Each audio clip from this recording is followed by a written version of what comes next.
Hello everyone, this is Dr. Shishma Cyrilla, consulting homeopath at Fidicus Homeopathy. Next, coming into the investigations part. So what are the investigations you need to do if you are suffering from telogen effluvium condition? The first and foremost is history and physical examination. In that there is detailed history.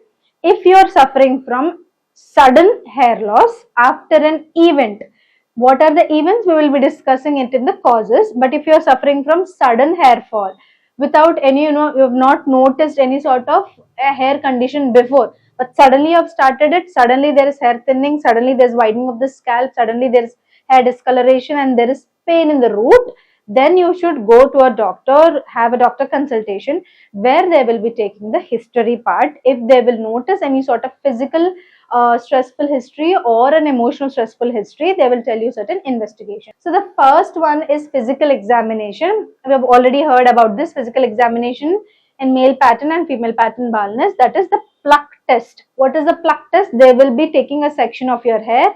They will pluck it like this.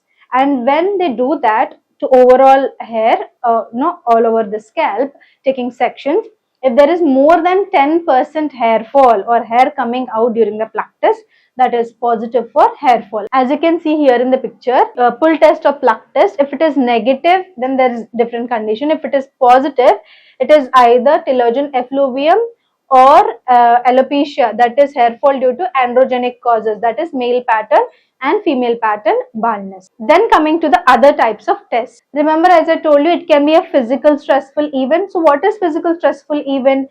Any sort of viral infection, acute bacterial infection, or it can be any sort of surgery that you have gone through or chemotherapies that you have gone through. All of this can come under physical stress to the body. It can be oxidative stress because of certain crash diets that you're doing. All of this will come under physical stressful events. So to know if there is any physical stressful event or any infection or any inflammation in the body, you need to do certain tests like CBC, which is complete blood count, where in the WBCs or in the RBC you will see if there is any sort of iron deficiency anemia, where there is fall in the PCV, packed cell volume, MCH, MCV values, and also the WBCs represent if there is any infection. If there is an acute infection, acute means sudden rise of temperature, it can be fever or anything which is less than 6 weeks in nature.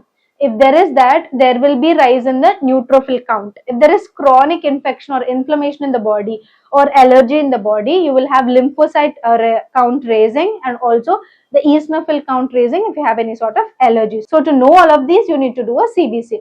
Iron and ferritin levels, if you are having iron deficiency anemia or if you are having any sort of anemic condition that the doctor will notice, they'll ask you to do an iron and ferritin level.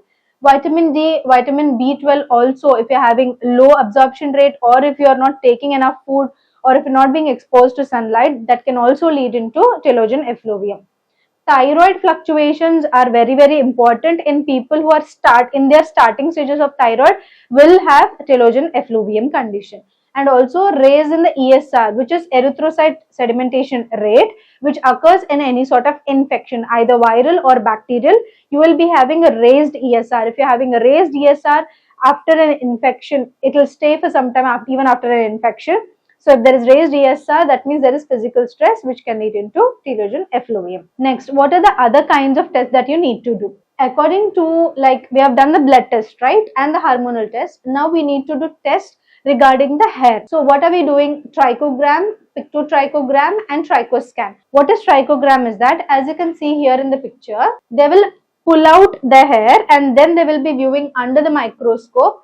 This is called as trichogram, and the pictorial representation of it is called as phototrichogram. And then you have the third one, which is the trichoscan, where they will be telling you, how many follicles are arising from a single given area section and how is it, how dense are it, all of this will come under this. Next, apart from that, you need to do other investigations for your hair, that is dermatoscopy and scalp biopsy. When to do dermatoscopy? If you feel that there is any sort of scalp condition, to exclude scalp diseases, you need to do dermatoscopy. And also if you're not able to understand any sort of underlying causes, then you have to do a scalp biopsy. Here whatever you're seeing is called as dermatoscopy of the scalp, and here whatever you're seeing, that is the punch test of the scalp, that is called as scalp biopsy.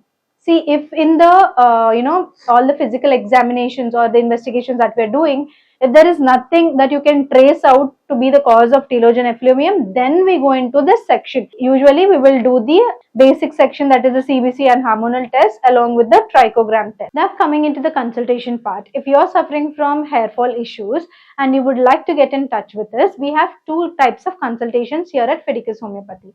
One is the offline consultation or the in-person consultation. If you're staying near the nearest branch of Fidicus Homeopathy, you can come and consult us in person. And if you're staying far away from us, you can consult us through audio or video online consultation. Okay, and after the online consultation is over, or after the consultation is over, we will be asking you for the investigations which are needed. If you have already got it done, you can share it with us. And after this part, especially to the online clients, we will be sending you our medications to your doorstep. If you're staying in India, it can take 3 to 4 or 3 to 5 business days. If you're staying in USA, 3 to 5 business days. And if you're staying anywhere else, it can take 4 to 8 business days for our good medicines to reach your doorstep. If you would like to get in touch with us, you can call us, WhatsApp, ping or messages on this number which is displayed here. And also, if you would like to know more about us, you can check our website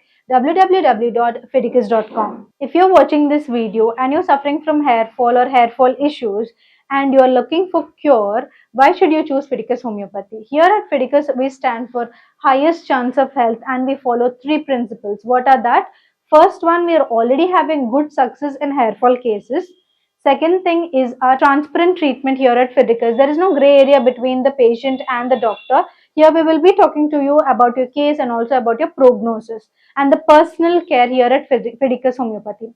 What is personal care given? If you're having any sort of queries, if you're having any sort of doubts, if you're having any sort of fears regarding this hair fall, all of this, you will be educated on that and you will be given proper, education on whatever issue you're suffering from.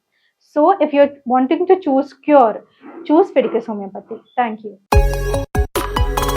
Fidicus Homeopathy.